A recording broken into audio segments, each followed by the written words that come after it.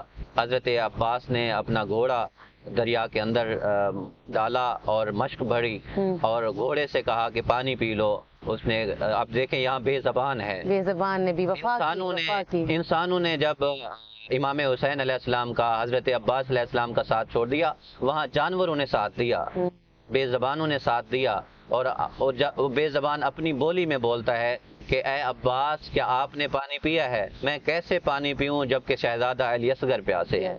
میں کیسے پانی پیوں جبکہ خیمے میں معصوم سکینہ سلام اللہ علیہا پیاسی ہیں؟ تو یہ انہوں نے جواب دیا، گھوڑے نے جواب دیا۔ پھر آپ ان کی عمر کتنی تھی؟ حضرت سکینہ سلام اللہ علیہا کی عمر 4 سال تھی صرف، اور وہ بھی پیاسی تھیں، اور حضرت ان کے جو بھائی تھے حضرت شہزادہ علی اصغر 6 ماہ کے تھے، دونوں پیاسے تھے۔ اسی طرح 82 بچے ایسے تھے جن کی عمریں بہت چھوٹی تھیں۔ کربلا کے اندر بھی ایسے شہداء ہیں جن کی عمریں 13 سال، حضرت شہزادہ قاسم کی دیکھیں عمر 13 سال ملتی ہے۔ حضرت اون محمد کو دیکھا جائے ایک کی عمر 8 سال ہے، ایک کی عمر 9 سال ہے۔ تو یہ سب کے سب شہید ہو گئے۔ حضرت عباس علیہ السلام جب مشک لے کر، پانی کی بھری ہوئی مشک لے کر خیموں کی طرف بڑھے تو ایک ظالم نے وار کیا، حکیم بن طفیل اس کا نام تاریخ میں ملتا ہے کہ آپ کا دایاں بازو اس نے قلم کیا۔ دوسرے ظالم نے وار کیا اور آپ کا بایاں بازو قلم کیا۔ آپ نے مشک کو منہ میں اٹھایا ہوا تھا اور خیمے کی طرف مسلسل بڑھ رہے تھے۔ لیکن ایک ظالم نے حرمل ملعون نے مشق کے اندر تیر مارا، اب عباس کی امیدیں ساری پانی کی طرح بہہ گئیں۔ اب عباس نے کہا کہ اب خیموں کی طرف نہیں جانا، اب مجھے گھوڑے سے کہا وہاں لے چلو جہاں فوجوں کا رش زیادہ ہو، تاکہ میرا مظلوم بھائی پہلے 70 شہداء کی لاشوں کے اوپر 70 شہداء کا غم اٹھا چکا ہے، اب بھائی کا غم نہ اٹھائے۔ اور جیسے ہی حضرت عباس علیہ السلام شہید ہوئے، فوراً حضرت امام حسین علیہ السلام کے بھائی کمر ہوتے ہیں، فرمانے لگے اے عباس تو نے میری کمر توڑ، اب میری فوج ختم ہو گئی ہے۔ اور اس کے بعد حضرت شہزادہ علی اصغر علیہ السلام کو تیار کر کے رکھ گئے، اتمام حجت کیا، تاکہ کل کو کوئی یہ نہ کہے کہ انہوں نے بھی جنگ کی، بلکہ یہ کہے کہ کربلا کے اندر جنگ نہیں ظلم ہوا ہے۔ جب دربار کے اندر مصر کا حکمران دربار یزید کے اندر بیٹھا تھا تو یزید نے بتایا کہ یہ باغی تھے، اس نے تمام سروں کا مطالعہ کیا، 72 شہداء کے سروں کا۔ جب اس نے مطالعہ کیا 6 ماہ کے علی اصغر کا، اور کہا کہ اے یزید تو کہتا تھا کہ ان سب نے جنگیں لڑی ہیں، یہ بغاوت کی ہے، اب مجھے یہ بتا یہ 6 مہینے کا بچہ یہ جنگ کر سکتا ہے، یہ تیرے خلاف بغاوت کر سکتا ہے؟ باغی کہہ رہا تھا تو نے ظلم کیا ہے، تو نے جنگ نہیں کی، تو نے ظلم کیا ہے، یہ مظلوم تھے سارے کے سارے۔ تو حضرت امام حسین علیہ السلام نے اس 6 ماہ کے صغیر کو بھی اپنے ہاتھوں کے اوپر شہید کروایا، شہید ہو گئے، اتمام حجت ہو گئی۔ کربلا کے اندر یہ تاریخ لکھی گئی کہ کربلا کے مقابلے میں، امام حسین کے مقابلے میں جو آئے وہ انسان نہیں تھے، وہ درندے تھے، جنہوں نے بچوں کے اوپر بھی رحم نہیں کیا۔ بچہ کتنا پانی پیتا ہے، ایک قطرہ اگر دیا جائے تو بچے کی پیاس بجھ جاتی ہے۔ اتمام حجت کے بعد آپ نے شہزادہ علی اصغر علیہ السلام کو دفن کیا، اور دفن کر کے اپنا پرانا قمیض جو تھا حضرت فاطمہ الزہرا سلام اللہ علیہ نے دیا تھا، حضرت زینب سلام اللہ علیہ سے کہا کہ مجھے وہ پرانا قمیض دیں، پرانا کرتا دیں، اور اب آخری وداع کیا۔ تمام خواتین سے کہا کہ اب حسین اور شہداء کربلا میں سے تمہارے پاس کوئی نہیں آئے گا، اب تمہارا اللہ حافظ ہے۔ وہ رہ گئی تھی اور انہوں نے فتویٰ دی اس میں کتنی جی تو وہ پھر کربلا کی میدان کی طرف روانہ ہوئے، اور اس کے بعد حضرت علی جیسی شجاعت دکھائی۔ 71 کا لاشا اٹھانے کے باوجود، چونکہ ہاشمی بہادر تھے، آپ نے فوجوں کو میمنہ میسرہ سب کو بھگایا، اور کئی جو یزیدی تھے ان کو واصل جہنم کیا۔ عصر کا وقت ہوا، اذان جیسے ہوئی تو ہاتف غیبی سے صدا آئی، یا ایتھا النفس المطمئنہ ارجعی الی ربک راضیۃ مرضیہ، اے نفس مطمئنہ کے مالک اب اپنے رب کی طرف لوٹا۔